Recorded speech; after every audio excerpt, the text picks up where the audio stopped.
Hi, this is the VIVO Y21S and I'll show you how the face unlock test on this device.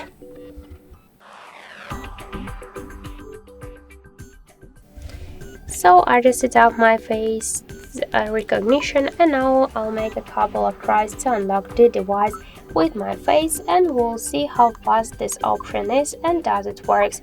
But I just wanna activate the option to directly unlock the lock screen.